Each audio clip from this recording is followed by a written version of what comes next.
In this video, I want to share with you some key concepts that will help you understand why the emotion code works.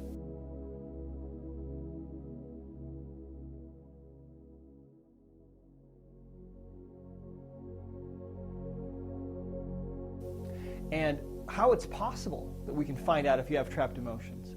I can't tell you how excited I am to share this information with you because I know that it can change your life as it has changed the lives of thousands of others around the world. In the last video, we talked about energy and how your body is actually made of nothing but pure energy. Your mind can be divided into two separate parts. It's the part of you that is listening to me right now and watching this video. We tend to think that our conscious minds are pretty smart. But the reality is that our conscious minds are not very good, really, at storing information. For example, when was the last time you lost your keys? Maybe this morning. When was the last time you lost your car in a parking lot? It was about a week ago for me. Let me ask you another question. Can you remember what you had for dinner last Thursday? As you can see, the conscious mind isn't really very good at remembering things. On the other hand, your subconscious mind is believed to be a holographic computer. It's remembering and archiving everything that you've ever done, every moment you've ever lived, every face you've ever seen in a crowd, every split second of your life, everything you've ever eaten or tasted or touched or smelled. It's all archived in that subconscious holographic computer within you. How do we know this? Well, when doctors perform brain surgery, their patients are almost always awake during that surgery. Now that might sound strange, but it's true.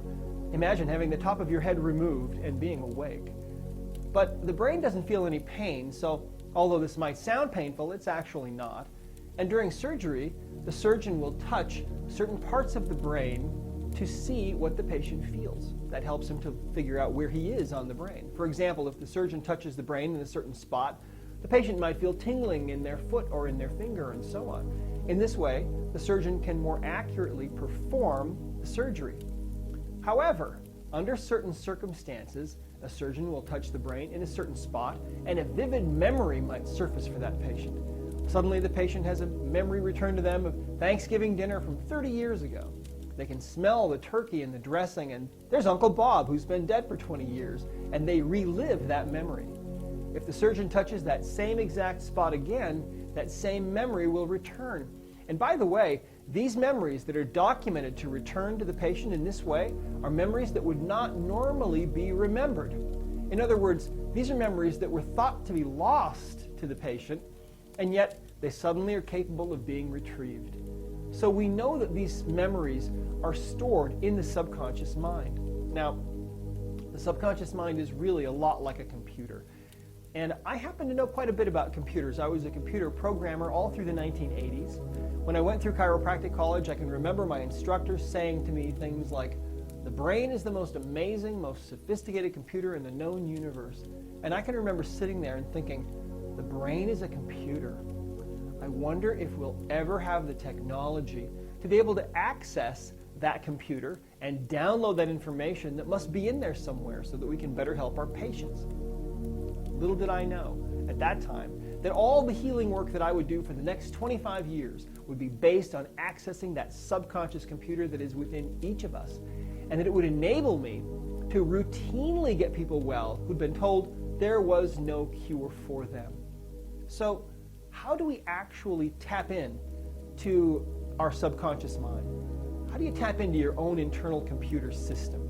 Well, believe it or not, there are a number of ways, but today I'm going to show you the simplest, easiest way to quickly access your own subconscious mind and start to get answers from it right away.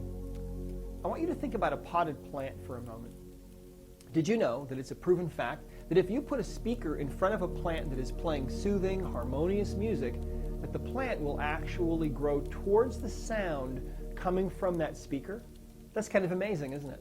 But did you also know that it's a proven fact that if that speaker is blaring harsh, loud, intense, negative sorts of music, that the plant will actually grow away from that speaker? Did you know that the roots themselves will bend away from the uncomfortable music that's coming out of that speaker? Isn't that interesting? Well, you see, plants are intelligent on some level. and they can respond to positive or negative input. Well, your body is capable of responding to positive or negative input in a very automatic way, just like a plant. In fact, your body will tend to sway forward if you're holding thoughts of truth or positivity or congruency. By the same token, your body will tend to sway backward if you're holding thoughts of negativity or falsehood or incongruency. We use this amazing innate ability of the human body as a simple method of getting answers from the subconscious computer. We call this the sway test. So here's what I want you to do. Stand with your feet shoulder width apart so that you're comfortably balanced. Stand still. Drop your hands down by your sides. Close your eyes. Let all of your worries go. Relax your body completely. Empty your mind. Within a few seconds, you'll notice that it's actually not possible to stand perfectly still.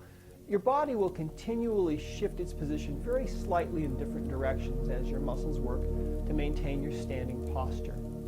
You'll notice that these movements are very, very slight, and they're not under your conscious control.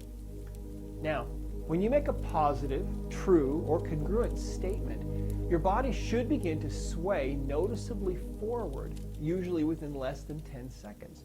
When you make an incongruent or untrue statement, your body should sway backwards within that same time frame. I believe this phenomenon occurs because of how you are used to perceiving the world around you. In spite of the fact that your environment surrounds you completely at all times, on all sides, you are used to only dealing with what is directly in front of you at any given time. When you drive a car, for example, when you walk, when you eat, when you work at your desk, you're constantly dealing with the world that's right in front of you, not the world that's behind you or to the sides of you. So when you make any kind of a statement, your body perceives that thought as if it were like anything else it has to deal with, like a file on your desk or food on your plate. It's something that's right in front of you. So let's start with something negative. I'd like you to think about the word war. Now, this is a word that we hear every day, isn't it? What I'd like you to do for a moment, though, is as you're standing there relaxed, I'd like you to actually think about that word and what that word really means. As you're standing there with your eyes closed, focus on war. And for a moment, I'd like you to try to imagine what really goes on in war.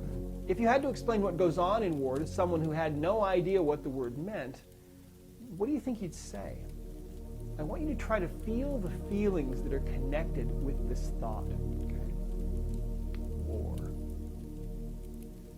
Now, just as any organism will automatically move away from a poisonous or harmful substance, you should notice that as you're holding that thought of war, your body within about 10 seconds or less will begin to sway backward. It's very important that you don't try to force your body to sway either forward or backward. Simply allow your body to sway on its own. You are giving your subconscious mind its first opportunity to speak to you in this very direct way, and it must be done gently for the best result. Don't force it. It will become easier with practice. If you need to pause the video for a moment, go ahead and do so. Now let's shift to something that's much more positive. When you're ready, I'd like you to state the word gratitude. Keep this word in your mind and try to feel the feelings that are connected with this word, gratitude. Is there anything in your life that you're really grateful for? You can think about that thing, or maybe that person, and allow yourself to fill with that feeling of gratitude for whatever that is. In a few moments, you should notice your body swaying forward. Like a plant growing toward the light, your body will gently sway toward the positive energy of your thought of gratitude. The movement of your body toward your thoughts of gratitude may be more sudden than gradual in some cases, and it may actually surprise you. The vast majority of people are able to experience this fascinating phenomenon. Your subconscious mind actually has something to say. The wonderful and amazing thing about this is that you can tap into this ability, this innate ability of the human body, to find out if you have trapped emotions that are interfering with your life. All that information is in there. Now let's take a look at how the subconscious mind responds to true or false statements. I'd like you to state your name out loud, saying, "My name is blank," fill in the blank. If I were doing this for myself, I would say, "My name is Brad," and I would focus on that thought. If your name is Alex, for example, you could say, "My name is Alex." go ahead and say that. My name is whatever your name is. And now with your eyes closed and standing there, very relaxed, focus on that statement that you just made. That statement about what your name actually is. Your subconscious mind knows what is congruent or true. And when you make a true statement, if you hold that statement in your mind, you'll feel your body begin to gently sway forward because your body is drawn towards positivity, congruency, and truth, just like a plant is drawn towards the light or towards gentle, soothing music. Now let's try an untrue statement. If your name is Alex, for example, you might say, my name is Chris, or my name is Kim. Try that. I'll say, my name is Jim. I hold that thought in my mind, and it doesn't take long, and I start to sway backwards away from that, okay? As long as you choose a name that's not your own, your subconscious mind will know that this statement is incongruent or untrue. And once you've made this statement, if you keep your mind clear of other thoughts, you should feel your body begin to sway backwards within a few seconds. This is because your body is not only repelled by negative thoughts such as hatred or war, but incongruency and falsehoods are also repulsive to the mind and body. And I believe that's because of who we are and where we came from. Make sure you keep your mind clear of other thoughts after making your statement. If your thoughts are wandering, it'll be difficult for your subconscious mind to determine exactly what it is you're after. What if, for example, you make a positive or true statement, but then you immediately begin thinking about the argument you had with your spouse last night? You'll probably sway backwards because the memory of that event is negative and your body will naturally want to move away from it. It's important also to have patience with yourself. When you're first learning this method, it might take a little bit longer than expected for your body to sway. Don't get discouraged if that happens. Your body's response time will shorten significantly the more you practice. The most challenging aspect of this form of testing for many people is that it requires them to give up control, even if only for a few moments, and allow their body to do what it wants to do. For some, giving up control is not easy. Nevertheless, this is a simple skill to learn, and it shouldn't take you very long to become proficient. Now, the main thing is to stay focused on whatever statement or thought you are putting out. Just keep your mind calm and allow your subconscious to communicate with you through the mechanism of your physical body.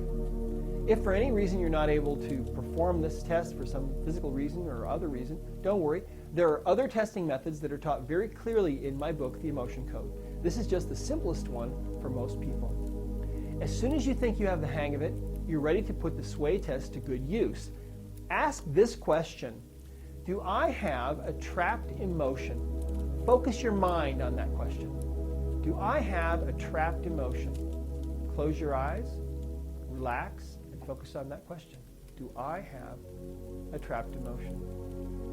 I'm swaying forward. Turns out that I do. Your body will most likely sway forward as well, giving you an affirmative answer that you do have at least one trapped emotion. If your body sways backward, don't assume that you are free of trapped emotions just yet. This may mean that your trapped emotions are buried a bit deeper and might take a little more effort to uncover, but it's not a problem. I will discuss how to find and release this type of trapped emotion later on.